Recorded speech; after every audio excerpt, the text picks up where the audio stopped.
Lessin, Carl Deal, and Amy Goodman.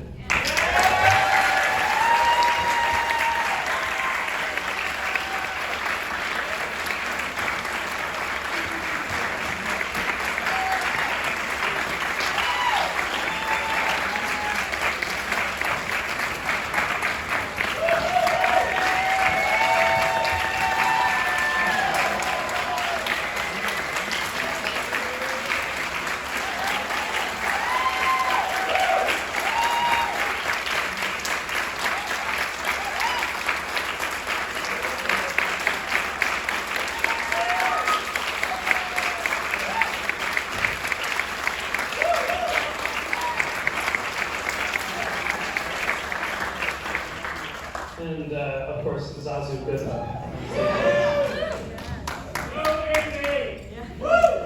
All right.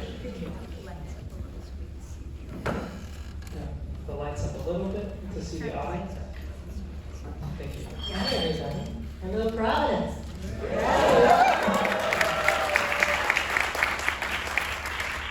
All right.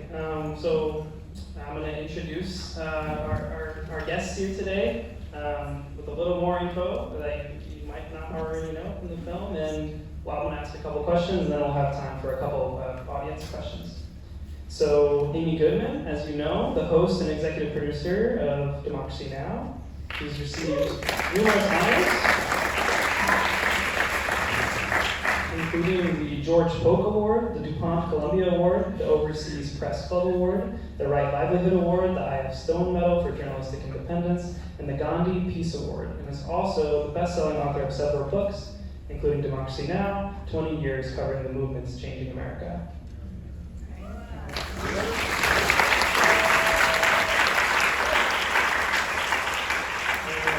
The team behind this film that you saw today, Academy Award nominated filmmakers Tia Lessin and Carl Deal. They've also directed and produced this movie today. The Hurricane Katrina survival story, Trouble the Water, winner of the Sundance Grand Jury Prize,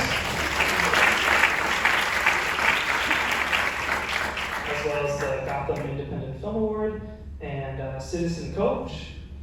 Tia earned 3 Emmy Awards and the DuPont Columbia Award for her work on The Janes, about the 1960s abortion outlaws.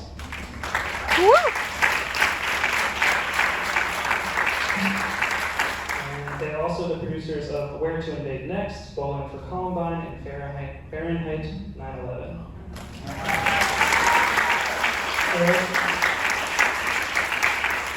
I want to add one other accolade that you don't have there for Tia is she's right now under a lifetime ban from all Disney facilities. I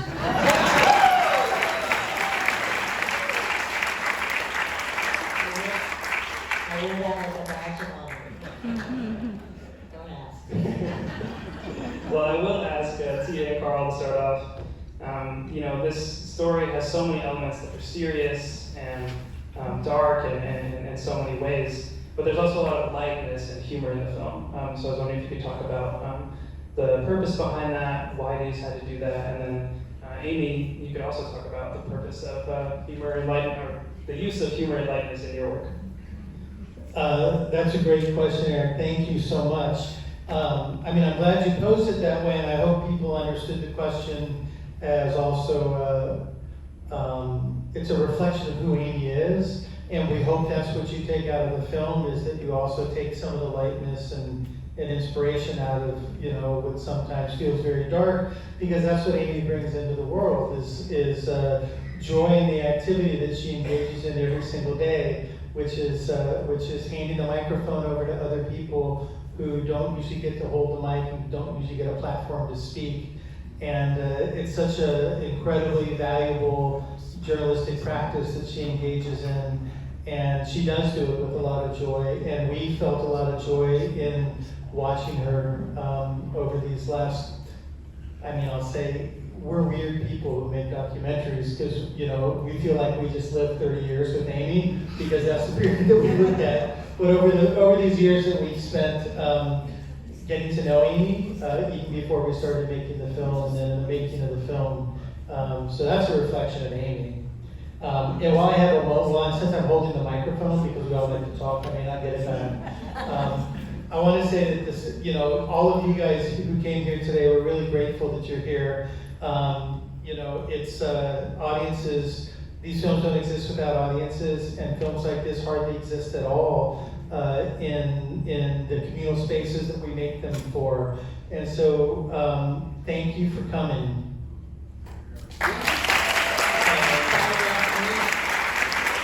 And it's theaters like this that see something that the gatekeepers to the commercial media don't see, which is there's an audience for films about the world that we live in, and people want to see that and enjoy it. And we've been booked in 200 theaters across the country. We felt pretty good about that, but is Michael Townsend here? Okay. So we're chasing you. We're chasing this man in secret mall apartment. Every corner that we turn, it's like, you guys are doing great, but there's no secret mall apartment. But you're right. Michael, thanks for coming here, and thank you for everything you do. And it's really inspiring seeing what you do with your talent and the generosity that you bring into the world. So thank you.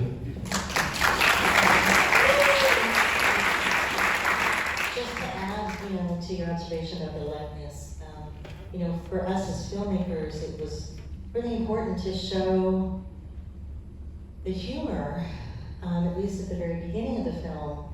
I think, starting from that chase scene, we wanted audiences to root for Amy, but we also, agree with our friend Lynn Nottage, who actually lived in Providence, went to Brown University as a two-time Pulitzer Prize winner for her plays, and actually went on her first date here at the Avon Theater with her husband, our friend Tony Gerber. But Lynn Nottage has said that she infuses humor in her work and her plays because when people laugh, when audiences laugh, then they can open their mouths, they can start to let in some of the hard truths. With all our work with Michael Moore, doing the political satire, using humor as a way to relay anger and to think about politics in a different way. Also Amy is funny, you gotta admit. So it was unavoidable to have some humor in the film, but it was also sort of a political act for us, and we wanted to make a movie that people would come to see on a date night and maybe a date afternoon. So the other thing I don't know if you said this earlier in the introduction, but Eric worked as a fellow for Democracy Now! Many years ago before Providence. And we really enjoyed talking with you, Eric. And Eric is one of the many people we've met on this journey around the country with the film. We've been crisscrossing the country with Amy, one at a time, because it takes two of us to keep up with one of her. And everywhere we go, we meet people like Eric who've worked at Democracy Now!, who've been fellows at Democracy Now!, who've been certainly following Amy's reporting and inspired by her work. And one of the things we also wanted to show in the film is this vast array of journalists that she has trained and has worked alongside of Amy and Juan Gonzalez and Nerman Sheikh, and are taking their work out into the world. And it's this incredible legacy that Amy has, left, that it continues to inspire. And we hope with this film, we'll continue to inspire young journalists to do this incredible practice of accountability journalism. Well, I have to say Juan was my mentor, and it's wonderful to have worked with Juan for this 30 years of Democracy Now! We just celebrated our 30th anniversary with a big celebration at Riverside Church. That was where Dr. Martin Luther King gave his speech against the Vietnam War a year to the day before he was assassinated, April 4th, 1967 at Riverside, where he said, "My country, the United States, is the greatest purveyor of violence on earth." He was castigated, pilloried by the corporate media, I think Life magazine, I have the issue, said he had done a disservice to his cause, his country, and his people, and he just doubled down. He said you have to look at the the triple threat of materialism, militarism, and racism. And I think that applies today. But for us to do our event, 2,000 people packed in, Juan Gonzalez, the great, flew in from Chicago, where he always does the show twice a week. And you saw what he has to say about owning your own narrative, and then hooray for the riffraff followed, singing Palante, Ever Forward, which is actually the name of the Young Lords newspaper. Then Noreen Sheikh talked about the importance of what the media does in framing the story, and that we have to center the voices that the media so often leaves out. And then Patti Smith sang Peaceable Kingdom, Michael Stipe sang from R.E.M., and Mustafa Butoha, the great Palestinian poet who just won the Pulitzer Prize for his essays in the New Yorker, read his poem Under the Rubble. Angela Davis talked about the importance of dissent. And then we said, you know, how do we end this? 30 years, moving on to the next century, with the boss, Bruce Springsteen. And he came up and he sang Streets of Minneapolis. And then they all got together on the stage and sang Patti Smith's iconic song, People Have the Power. And that is really the guiding principle of Democracy Now! People have the power. The movements that make history. It is critical we have independent media supported not by the weapons manufacturers when we cover war, not by the oil, gas, and coal companies when we cover climate change, not by the banks and other financial institutions when we cover inequality, but brought to you by the listeners, the viewers, the readers, and that's what keeps independent media trustworthy, honest, why there is such a hunger for these voices. And for that, I want to congratulate Tia and Carl, who have made this film that is traveling the world. You know, in other countries, they know about public media, state media. They know about private media, but not listener, viewer, reader-supported media. And that's what Democracy Now! Is, something Eric knows very well. It's such an honor to be here with you as we work together at Democracy Now! And I also want to thank the Avon Theater here, the cinema. 3 generations of family running this independent cinema in Providence. Especially after the pandemic, I so appreciate people actually physically being able to come together. I see the Avon Cinema, Providence Eye, Democracy Now!, Pacifica Radio, public radio and television, all as sanctuaries of dissent. And dissent is what will save us.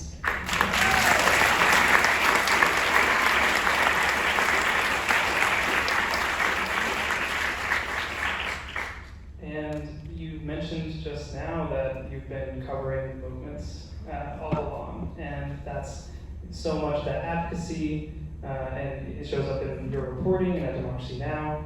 I mean, how do you, and there's a couple times in the film where people pose, oh, like you're an activist or you're a journalist, you know? So where do you draw that line, and how do you approach that question? Well, I mean, I think it was a local Fox reporter that said, you're an activist, and then it showed me jumping over the fence. The fence was in Twin Cities. It was actually a day or two before we were arrested, with the arrest of independent journalists in the backyard of a gathering of people who were trying to cover. This was the John McCain-Sarah Palin convention. It followed the Barack Obama convention in Denver. And then you saw the arrest. And by the way, it wasn't just us who were arrested.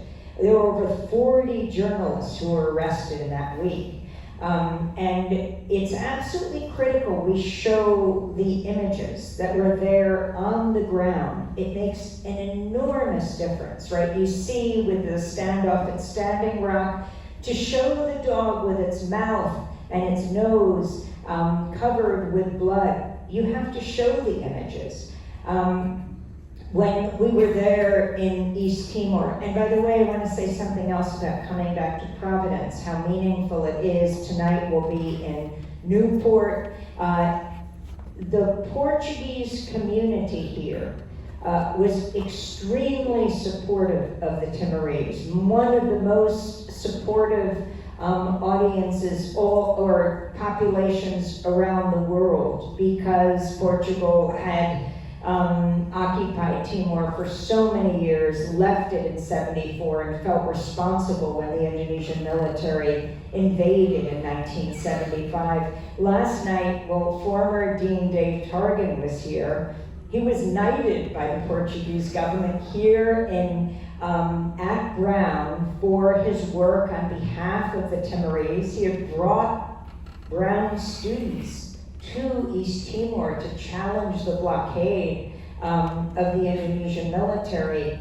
And it was a time when Vartan Gregorian was the president of Brown, and he made sure to be at Dave's knighting, the dean at Brown, who runs the LAD Observatory even now, because Vartan Gregorian was Armenian, and he knew what the word genocide meant. So it's really special also that we're here. And, you know, I think it's critical that we have a media that doesn't bring you the typical pundits you get on all the networks. They might as well be in one room and just change the logo behind them. ABC, NBC, CBS, all the others now. But, you know, those pundits who know so little about so much, explaining the world to us and getting it so wrong.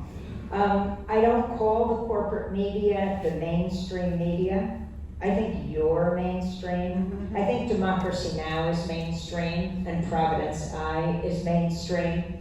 Because those who care about war and peace, those who care about climate change, those who care about racial and economic justice, who care about LGBTQ issues, who care about the immigrant crackdown, are not a fringe minority, not even a silent majority, but the silenced majority, silenced by the corporate media, which is why we have to take the media back, build bridges between our media outlets, whether we're on social media or wherever we are, starting with the hyper-local, because that's where people start to care in their communities. It's why what you do, Eric, is so important, and what Providence Eye does is so important. And then you connect the dots and see that these local issues where you're dealing with pollution or oil spills, or you're dealing with immigrant crackdown, are connected all over the world. Tia and I just came from Belfast, where Steal the Story Please was the first non-Irish documentary to open Docs Ireland. That was the day that 20,000 people gathered in front of Belfast City Hall after far-right anti-immigrant activists burned down houses and cars, and they said, "This is the real Belfast.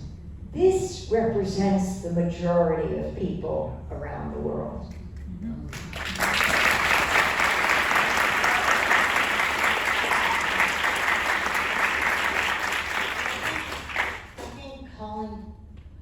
Filmmaker or a journalist, an activist, is just a way of belittling them on the part of the, commercial media. When Amy did the story from Belfast of the 20,000 people in the streets marching against the racists, that wasn't activism on Amy's part. It was activism on the part of the people she was covering. It was just simply an attempt to tell a story that the other media wasn't telling, about people of color going door to door, helping their immigrant neighbors get through this time. And it's the same thing that happened in Minneapolis and in Chicago and other places in the country. But just because, Amy is covering activist struggles doesn't make her the activist, it makes her a journalist. And so much of what we see on TV, when it does cover, or even in the print media, when they cover the activist marches, when they cover movements, they're covering it from a mile high. They're not putting the microphone in front of people, asking them why they're there. They come, they show you this, bird's eye view, maybe a couple of close-ups of the posters or the placards, and then they come back to the studio and discuss, well, why do you think they're there? I mean, look at what Carl and Tia did when they showed you what happened at Grand Central. It was not only interviewing the people on the ground, you make up your own mind about what they had to say, but then they cut in Fox. What didn't they do? They didn't interview anyone. They show you that bird's eye view. They can say they're saying anything they want because you don't hear people speaking for themselves. That is our job, is to go to where the silence is. And it is not silent. It's raucous, it's rowdy, people are organizing. That is where the majority live. That is where democracy now lives.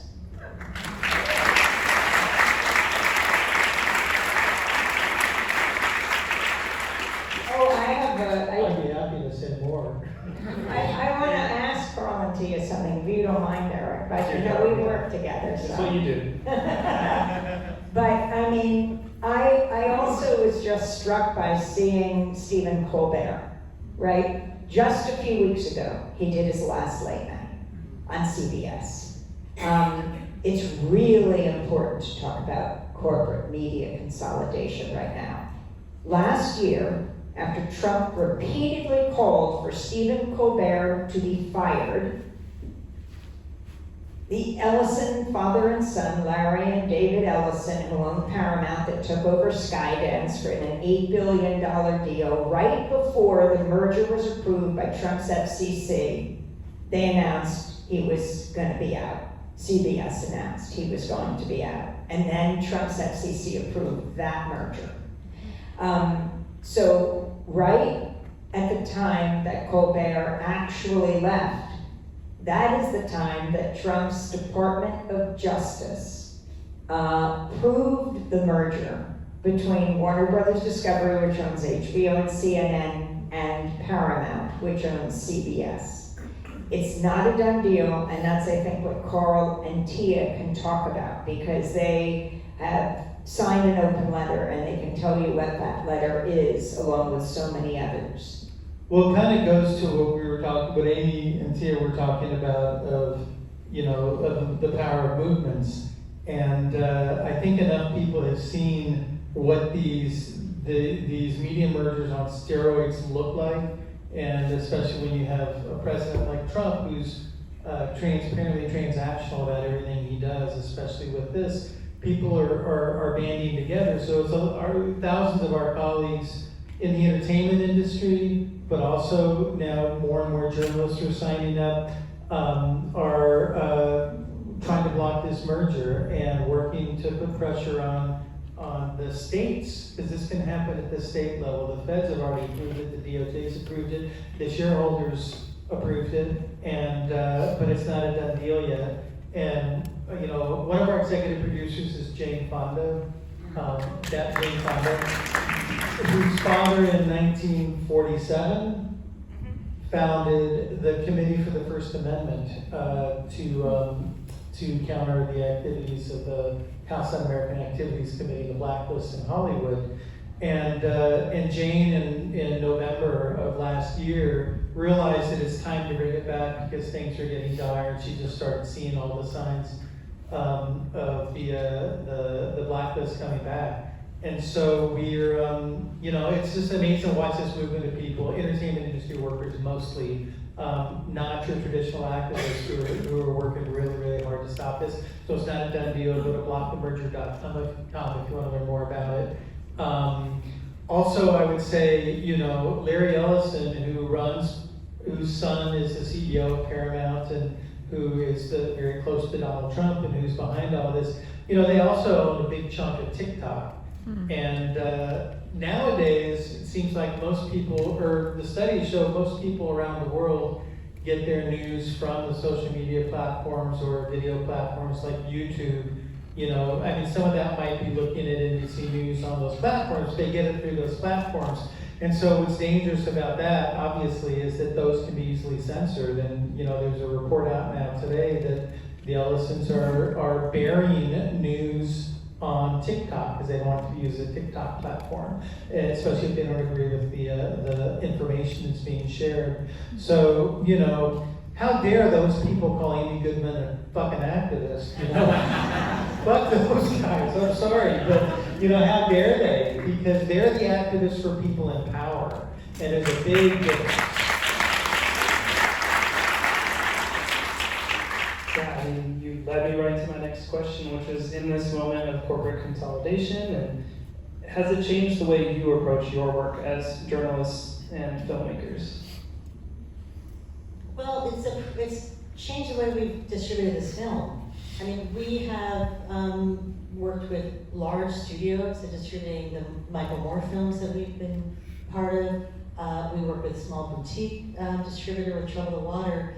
In this instance, and actually we were going to work with PBS on Citizen Coke, but they blocked it because they were fearful that the Cokes would stop funding to flagship stations, WGBH and WNET. So we are very wary of the power of distributors seeing that.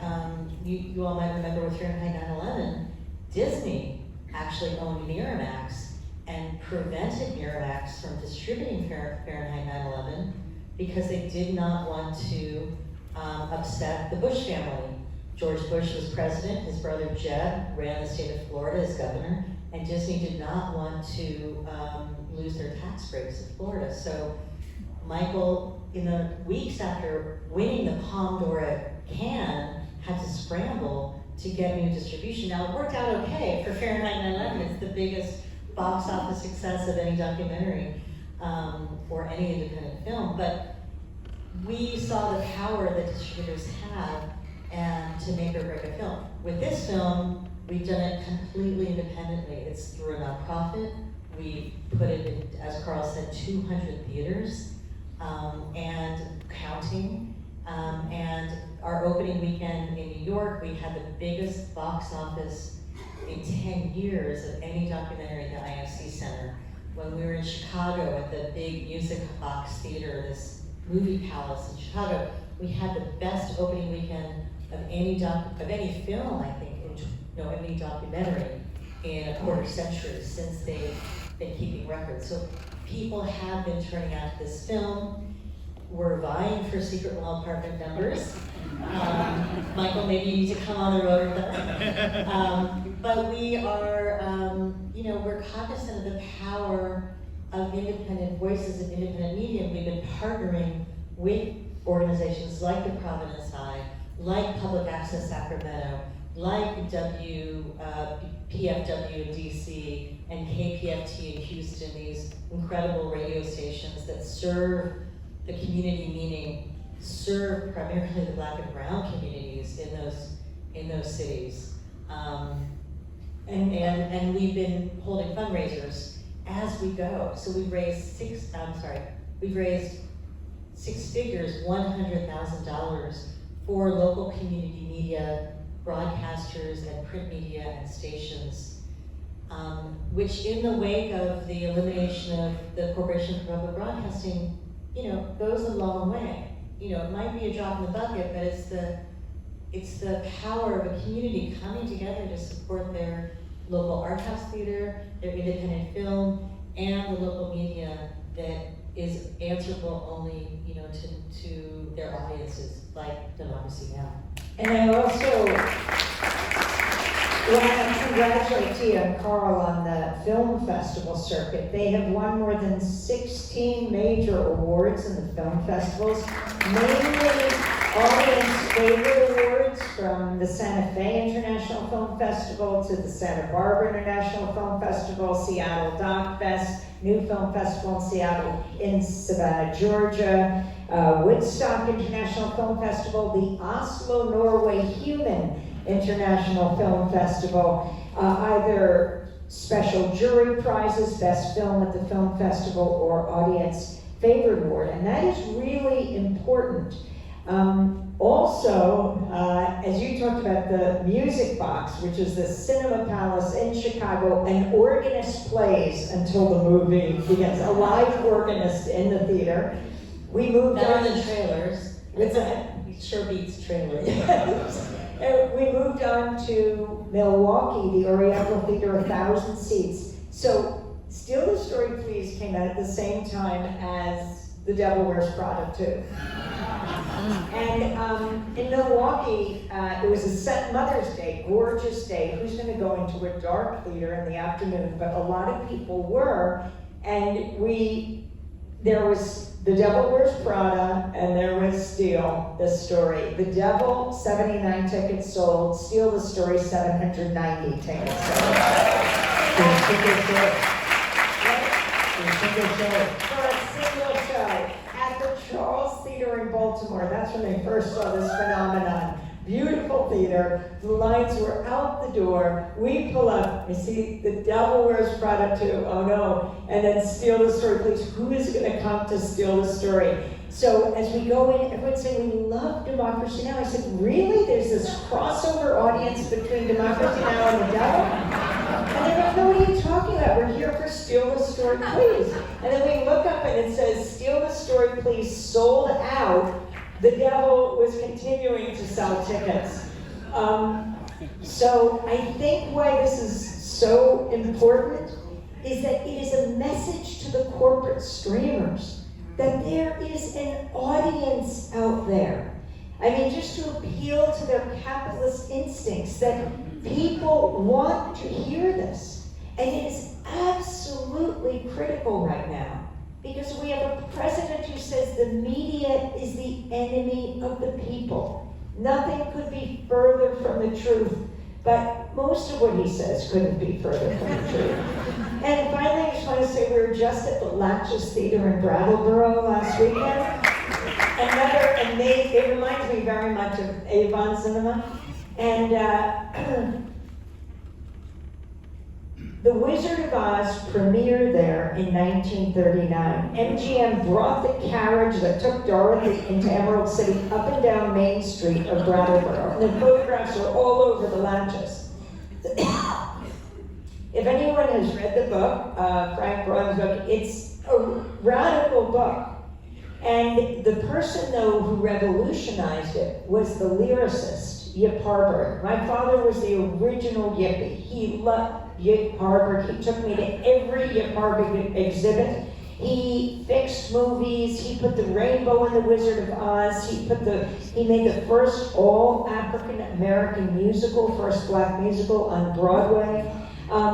But in 1939 it premiered. It got more and more popular. And as it got more popular, Yip was blacklisted. So when you talk about Henry Fonda in 1947, understanding full well what the McCarthy era would bring and talking about protecting the First Amendment, it is so critical we understand the stakes right now, and that 80 years later, Jane Fonda is reviving the committee and working with people like Tia and Carl to defend the First Amendment, freedom of the press. That's why your presence here, and I hope that you go out and tell friends and say, no, the Avon Cinema is going to run this, I think, tomorrow at 4:10, and Tuesday through Thursday at 4:10, maybe beyond, based on how many people come out to see it. And how many people see it here will determine if other cinemas beyond the 200 will pick it up. So you make an enormous difference. Just your presence is a political act.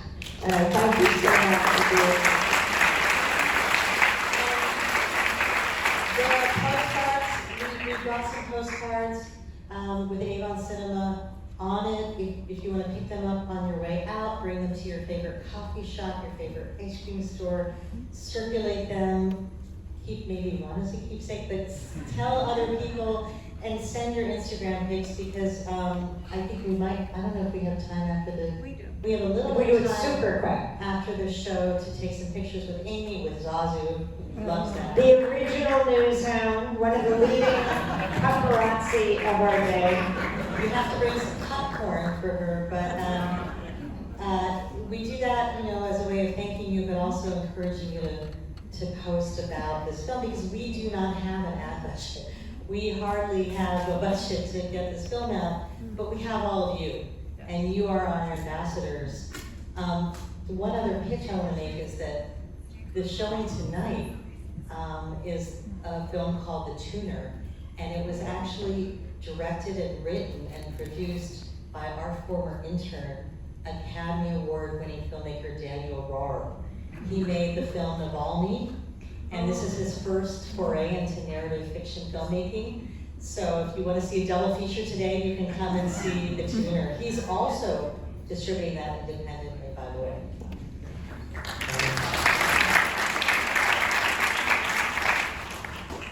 I think if we have time, we're going to have a couple audience questions, and then we'll move on. But they have to be good ones. Have to be good ones. Yes. Right here. Welcome to Rhode Island. I wish to commend all of those involved with Democracy Now! For the inclusion of Spanish language broadcasting. And I was wondering if there were any chance of extending that to include Creole French, because of the tremendous pressure that the Haitian community in this country is going through, the racist attacks on the Haitian community. Thanks very much for your question. I I just want one more thing. I just have to make a pitch. I'm here with my comrades from the Rhode Island Anti-War Committee, and also from the Cuba Solidarity Group, July 26th Coalition of New England. And if anyone wishes to become active in any of those struggles, please see us after the movie. Thank you. Thank you. I want to let everyone know that we translate every day. We have a Spanish team, and they coordinate the translation of our headlines every day, and they are played on radio stations around the world, the headlines in Spanish, and the segments that we do afterwards, after the show, in Spanish. And we just did that on Friday before I left for here, interviewing the Supreme Court on Thursday, actually, but Friday, the Supreme Court, I can't even remember what day it is. The Supreme Court has just come down with a series of anti-immigrant rulings. It's so important, and as you said, when it comes to this week, it was Haiti, and it was Haitians and Syrians that will lose their TPS status. Some hundreds of thousands of Haitians, something like 6,000 Syrians will be challenged, and it's so important that we bring this out all the time. As you know, I've been to Haiti many times as we've covered so much of what has taken place there, and we will continue to do that. Yes, it's critical that we get word out everywhere.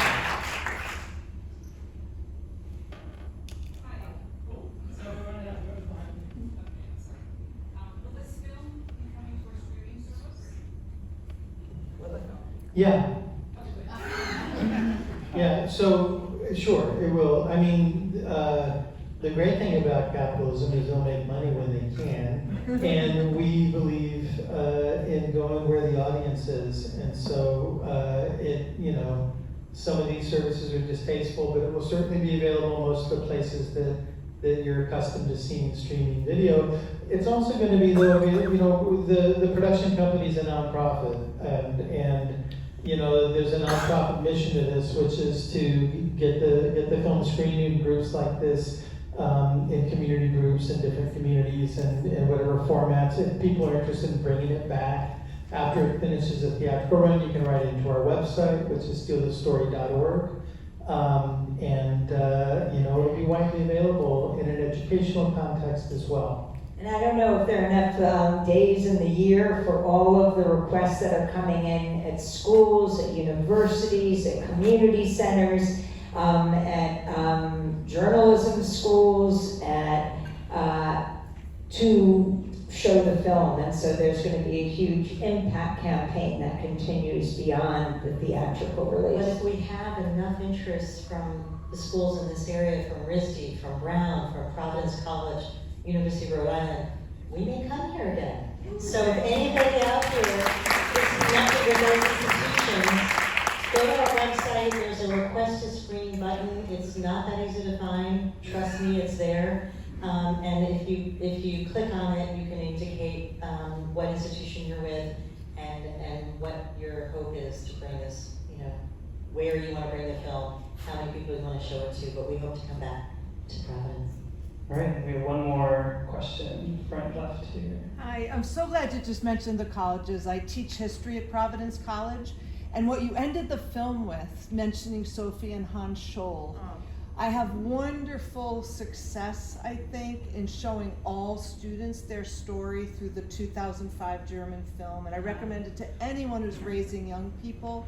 It's a great conversation starter because it reminds them of themselves if they're college age. I have so many things I could ask, but I have one pretty quick question. The song you sang, Amy, in Ukraine at the Stone, I don't know what the translation of the words are, although I think I heard Shalom. Can you tell us a little bit about what you sang standing at the Stone in Ukraine where your deceased relatives were memorialized? Well, that, by the way, was an amazing journey that I took just after being in Katowice, Poland, at the UN Climate Summit, chasing Trump's ally.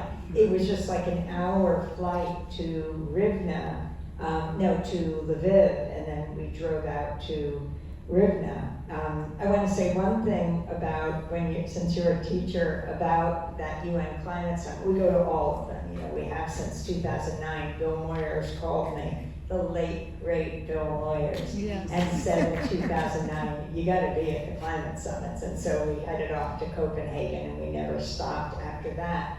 But this was, Katowice was unusual because I started to, just try to ask. I didn't plan to chase him. I wanted to just ask a question. As you heard me say, you didn't have any place to go, you were just standing here. But he was right next to our broadcast. We had just finished broadcasting for that afternoon. We broadcast 8 a.m. Eastern Standard Time, so it was the afternoon there. And we had on a 15-year-old rock star whose voice had not been heard around the world yet. Her name was Greta Thunberg. And she had given a speech that week after midnight, which I thought was child abuse, talking about climate. She'd been invited by the Climate Summit. And we had her on with one of the leading climate scientists in the world. And he said, I'll sit next to her, but you gotta just bring out her voice. Her voice is more important than mine, he said.